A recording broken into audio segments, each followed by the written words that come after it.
ತುಂಬಾನೇ ಸ್ಪೆಷಲ್. ಯಾಕಂದ್ರೆ ಪ್ರತಿನಿತ್ಯ ಸುವರ್ಣ ಸಂಕಲ್ಪ ಶೂಟಿಗೆ ಹೋಗ್ತಾ ಇದ್ದೀನಂದ್ರೆ ತುಂಬಾ ಇಷ್ಟಪಟ್ಟು ಹೋಗುವಂತಹ ಒಂದು ಪ್ಲೇಸ್ ಅಂತ ಹೇಳ್ಬೋದು. ಯಾಕಂದ್ರೆ ಅಲ್ಲಿ ಹಾಕಿರುವಂತಹ ಸೆಟ್, ಅಲ್ಲಿ ದೇವಸ್ಥಾನವನ್ನ ಕ್ರಿಯೇಟ್ ಮಾಡಿದ್ದಾರೆ, ಅದರಲ್ಲಿ ಪ್ರಾಣ ಪ್ರತಿಷ್ಠೆಯನ್ನ ಮಾಡಿದ್ದಾರೆ. ಈ ಥರ ಎಷ್ಟು ಪಾಸಿಟಿವ್ ವೈಬ್ಸ್ ಇದೆ ಅಂದ್ರೆ ಹೋಗಿದ ತಕ್ಷಣ ನಮಗೆ ಗುರುಗಳಿರ್ತಾರೆ, ಸಾಕಷ್ಟು ವಿಷಯಗಳನ್ನ ನಾನು ಕಲಿಯೋದಿರುತ್ತೆ. ಪ್ರತಿನಿತ್ಯ ದಿನ ವಿಶೇಷತೆಯಲ್ಲಿ ಬೇರೆ ಬೇರೆ ವಿಶೇಷತೆಗಳಿರುತ್ತೆ, ಅದ್ರ ಬಗ್ಗೆ ಗುರುಗಳು ಹೇಳ್ತಾರೆ. ನೀವು ಹೇಳಿದಾಗೆ ಮಂತ್ರ ಸಂಕಲ್ಪದಲ್ಲಿ ಮಂತ್ರವನ್ನ, ಶ್ಲೋಕವನ್ನ ಹಾಡಿನ ಮೂಲಕ ನಾನು ಹಾಡ್ತೀನಿ. ನನಗೂ ಎಷ್ಟೊಂದು ಕಲಿಯಕ್ಕಿರುತ್ತೆ. ಅಂದ್ರೆ ಶ್ಲೋಕದ ಉಚ್ಚಾರಣೆ ಹೇಗಿರುತ್ತೆ ಅದನ್ನು ಗುರುಗಳು ನಿಮ್ಗೆಲ್ರಿಗೂ ತಿಳಿಸ್ಕೊಡ್ತಾರೆ. ಪ್ರತಿನಿತ್ಯ ಉಚ್ಚಾರಣೆಯನ್ನ ಹೇಗೆ ಮಾಡಬೇಕು ಅಥವಾ ಅದರ ಅರ್ಥ ಏನು, ಮತ್ತೆ ಅದನ್ನ ನಾವು ಹಾಡೋದ್ರಿಂದ ಅಥವಾ ಶ್ಲೋಕವನ್ನ ಪಠಿಸೋದ್ರಿಂದ ಏನ್ ಫಲಗಳಿದೆ ಇವೆಲ್ಲವನ್ನ ಗುರುಗಳು ತಿಳಿಸ್ಕೊಡ್ತಾರೆ. ಒಟ್ಟಿನಲ್ಲಿ ಹೇಳೋದಾದ್ರೆ ಬೇಸಿಕಲಿ ಸಿಂಗರ್ ಆಗಿರೋದ್ರಿಂದ ಈತ ಒಂದು ಆಂಕರಿಂಗ್ ಇವಾಗ ಮಾಡ್ತಾ ಇರೋದು ಅಂಡ್ ಅದ್ರ ಜೊತೆಗೆ ಹಾಡನ್ನು ಮಾಡ್ತಾ ಇದ್ದೀನಿ ಅನ್ನೋದು ತುಂಬಾ ಖುಷಿಯಾದ ವಿಷಯ. ತುಂಬಾ ಇಷ್ಟಪಟ್ಟು ನಾನು ಮಾಡುವಂತಹ ಕೆಲಸ ಅಂತ ಹೇಳಬಹುದು. ಪ್ರತಿ ಸಂಚಿಕೆಯಲ್ಲಿರುತ್ತೆ, ಪ್ರತಿ ವಾರ ಪೂರ್ತಿ ಶ್ಲೋಕ ಇರುತ್ತೆ, ಶನಿವಾರ ಮತ್ತು ಭಾನುವಾರ ಹಾಡಿರುತ್ತೆ, ಅಂದ್ರೆ ದೇವರ ನಾಮಗಳಿರುತ್ತೆ. ವಿಶೇಷ ಯಾಕಂದ್ರೆ ಈಗಾಗಲೇ 2.5 ವರ್ಷ ಮಾಡಿದ್ರಿ. ಸೊ ಈ ಹೊರಗಡೆ ಹೋಗಿ ಬರೋದು, ಹೊರಗಡೆ ನೀವು ಹೋಗ್ತೀರಾ? ನಾನು ಹೊರಗಡೆ ಹೋಗಲ್ಲ, ಒಕೇಶನಲ್ಲಿ ಹೋಗ್ತೀನಿ.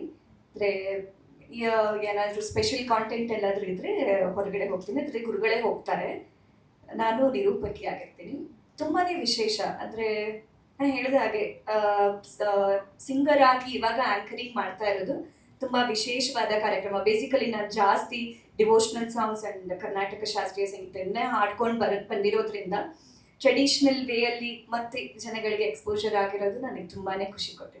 ಇಲ್ಲ, ನಾನು ನಿರೂಪಕಿ ಆಗಿರೋದ್ರಿಂದ ನನ್ ನಮಸ್ಕಾರ ಏನೂ ಮಾಡಲ್ಲ, ಬಟ್ ಗುರುತಿಸ್ತಾರೆ ಅಷ್ಟೇ.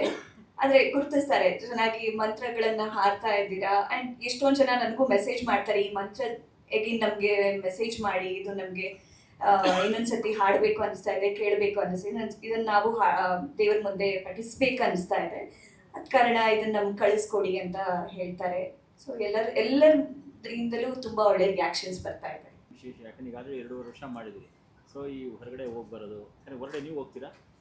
ನಾನು ಹೊರಗಡೆ ಹೋಗಲ್ಲ, ಒಕೇಶನಲ್ಲಿ ಹೋಗ್ತೀನಿ. ಅಂದರೆ ಏನಾದರೂ ಸ್ಪೆಷಲ್ ಕಾಂಟೆಂಟ್ ಎಲ್ಲಾದರೂ ಇದ್ರೆ ಹೊರಗಡೆ ಹೋಗ್ತೀನಿ, ಅಂದರೆ ಗುರುಗಳೇ ಹೋಗ್ತಾರೆ. ನಾನು ನಿರೂಪಕಿ ಆಗಿರ್ತೀನಿ.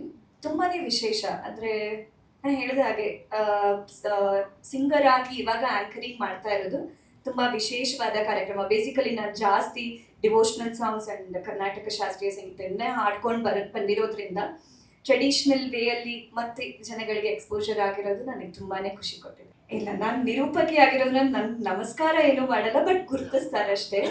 ಆದ್ರೆ ಗುರುತಿಸ್ತಾರೆ, ಚೆನ್ನಾಗಿ ಮಂತ್ರಗಳನ್ನ ಹಾಡ್ತಾ ಇದ್ದೀರಾ. ಅಂಡ್ ಎಷ್ಟೊಂದು ಜನ ನನಗೂ ಮೆಸೇಜ್ ಮಾಡ್ತಾರೆ, ಈ ಮಂತ್ರ ಎಗಿನ್ ನಮ್ಗೆ ಮೆಸೇಜ್ ಮಾಡಿ, ಇದು ನಮ್ಗೆ ಇನ್ನೊಂದ್ಸತಿ ಹಾಡ್ಬೇಕು ಅನಿಸ್ತಾ ಇದೆ, ಕೇಳಬೇಕು ಅನಿಸ್ತಿದೆ, ಇದನ್ನ ನಾವು ದೇವ್ರ ಮುಂದೆ ಪಠಿಸ್ಬೇಕು ಅನಿಸ್ತಾ ಇದೆ, ಅದ ಕಾರಣ ಇದನ್ನ ನಮ್ಗೆ ಕಳಿಸ್ಕೊಡಿ ಅಂತ ಹೇಳ್ತಾರೆ. ಸೊ ಎಲ್ಲರಿಂದಲೂ ತುಂಬಾ ಒಳ್ಳೆ ರಿಯಾಕ್ಷನ್ಸ್ ಬರ್ತಾ ಇದೆ.